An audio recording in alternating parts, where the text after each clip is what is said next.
Alam mo ba, hindi kailangang mamahaling hapunan o mamahaling regalo para ipadama kung gaano ka kahalaga. Minsan, sapat na ang isang tasa ng kape at isang simpleng, "Kamusta ka na?"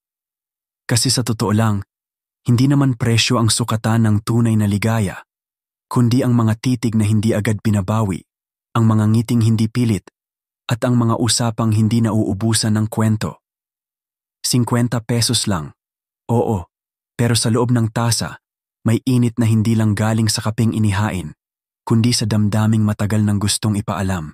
Kasi hindi ito tungkol sa kung gaano karami ang nasa bulsa, kundi kung gaano kalaki ang puso mong handang ibigay. At kung sakali mang kulang ang sukli, huwag kang mag-alala. May dagdag pang kilig na libre. Kaya tara, kape tayo. Sa bawat higop, baka mas makilala mo ako. At sa bawat patak ng oras, baka sakaling mahulog ka rin. Tulad ng dahan-dahang pagbagsak ng patak ng kape sa baso.